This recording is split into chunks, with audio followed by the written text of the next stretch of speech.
Hello friends, welcome to my YouTube channel SWG study with गुरुकुस। और आज हम पढ़ने वाले हैं about psychology and its branches. Friends, psychology होता क्या है? साइकोलॉजी जो एक वर्ड है, it has been derived from a Greek word से ड्राइव किया गया है साइकी से। साइकी का लिटरल मीनिंग क्या होता है? लाइफ और ब्रेथ। बट इसका जो मीनिंग ड्राइव किया गया है साइकोलॉजी के pertaining, that include the soul और self. That means it logo and logy, it is the study. So basically psychology is the study of the soul, life or the self. So ये psychology की emergence कैसे हुई as a separate field and independent field?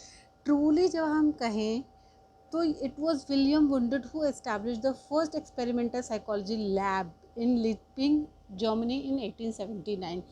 तब से जो है psychology as a independent field जो है पढ़ी जाती है। So basically psychology is a study of mind and behaviour which encompasses biological influences, social pressure, environmental factors, and यहाँ पे हमें पता चलता है कि how we think, act and feel. तो ये जो है बहुत जैसे जैसे जनरेशन आगे बढ़ी है वैसे वैसे साइकोलॉजी जो है बहुत इवेल्युएट हुई है एंड बहुत सारी इसमें ब्रांचेस आ गई हैं। बहुत सारी चीज़ें हम इसमें अब पढ़ते हैं जो कि माइंड और बिहेवियर से रिलेटेड है। सो अमेरिकन साइकोलॉजिकल एसोसिएशन कैसे डिफ़ाइन करती है साइकोलॉजी को?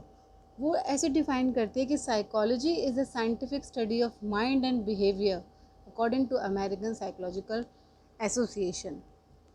जैसे कि मैंने बताया, psychology day by day broad होती जा रही है। इसमें डाइवर्स फील्ड इनकम्पास होते जा रहे हैं, इनकॉर्पोरेट होते जा रहे हैं। Which study the human thought, behaviour, development, personality, emotion, motivation and much more, and as a result it leads to the various subfield and the specialty area, जिसकी वजह से बहुत ज़्यादा स्पेशलाइजेशन आ गया है साइकोलॉजी में। बहुत सारी ब्रांचेस आ गई हैं, बहुत सारी ब्रांचेस हैं साइकोलॉजी की। और आज हम मेजर ब्रांचेस के बारे में पढ़ेंगे। तो क्या है मेजर ब्रांचेस, आइए पढ़ते हैं। तो first one is the abnormal psychology. Abnormal मतलब जो नॉर्मल से अलग है उसके बारे में पढ़ते हैं, जिसमें कि हम साइकोपैथोलॉजी पढ़ते हैं। And the speciality area is focused on research and treatment of various mental disorders. जो मेन वेरियस मेंटल डिसऑर्डर्स हैं लाइक सिजोफ्रेनिया हैं, डिल्यूजन्स हैं, फोबियाज हैं, OCDs हैं। तो ये सब एबनॉर्मल साइकोलॉजी किससे डील करती है? साइकोथेरेपी एंड क्लिनिकल साइकोलॉजी से। Next is the biological psychology, जिसको कि बायो साइकोलॉजी भी बोलते हैं, क्योंकि इसमें 2 सब्जेक्ट्स पे फोकस किया जाता है। एक है बायोलॉजी एंड साइकोलॉजी। बायोलॉजी हमारे माइंड और बिहेवियर को कैसे इफ़ेक्ट करती है, इस ब्रांच में हमें ये पढ़ने को सीखने को मिलता है। और ये हम कैसे करते हैं? This area is closely related with the neuro science.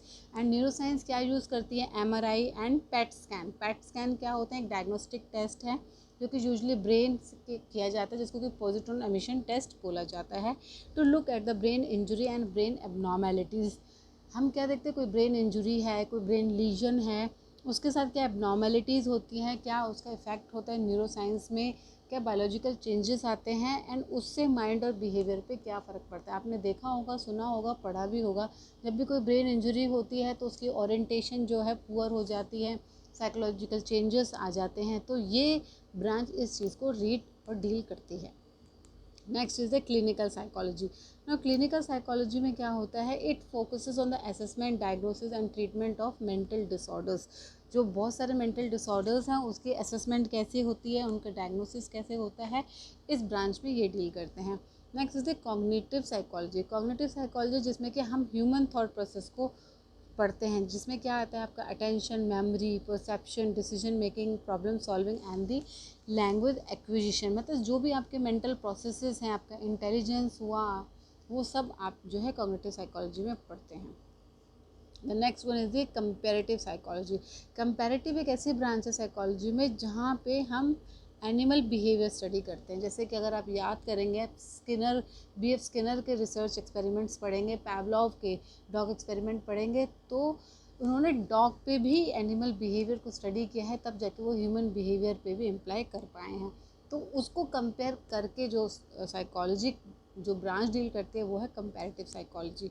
Next is the developmental psychology. Developmental psychology में हम ह्यूमन ग्रोथ को पढ़ते हैं कि ओवर अ लाइफ स्पैन कैसे डेवलपमेंट होती है, कैसे एक साल का बच्चा एक्ट करता है, कैसे ग्रो करता है, कैसे डेवलप होता है, कैसे लैंग्वेज डेवलप करती है, एंड जैसे जैसे वो बड़ा होता है उसमें क्या डेवलपमेंट होती है, क्या कॉग्निटिव एबिलिटीज़ डेवलप होती हैं, क्या मोरालिटी, सोशल फंक्शनिंग, आइडेंटिटी या अदर लाइफ एरियाज पढ़ते हैं।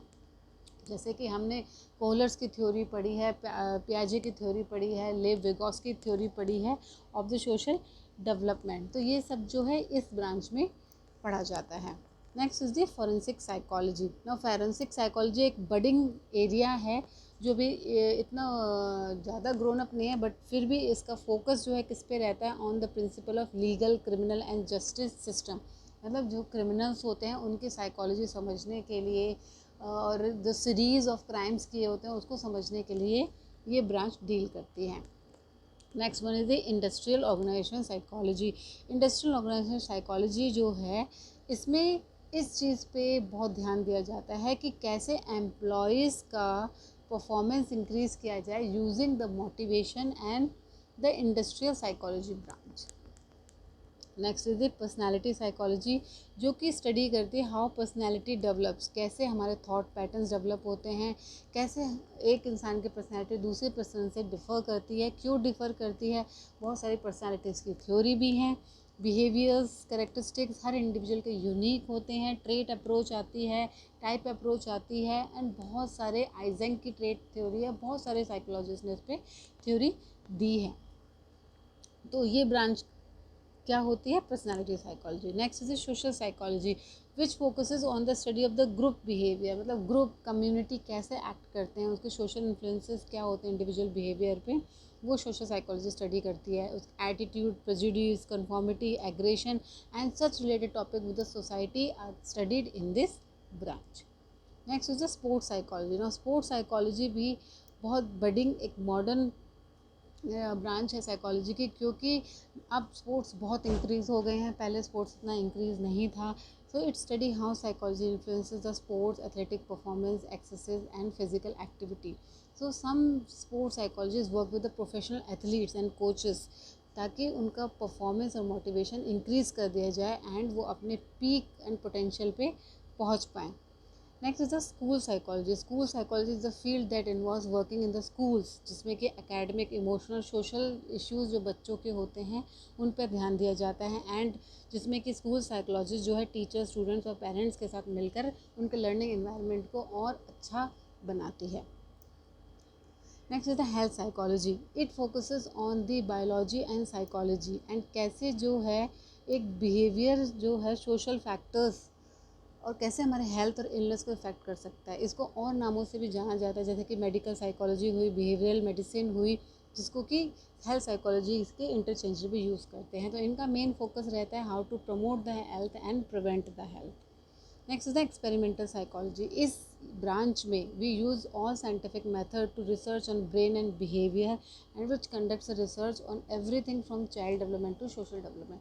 मतलब इसमें हर चीज़ के एक्सपेरिमेंट के मेथड्स होते हैं, रिसर्च के मेथड्स होते हैं, स्टैटिस्टिक्स टेक्निक्स होती हैं, जिससे कि हम एक्सपेरिमेंट कर सकते हैं साइंटिफिकली।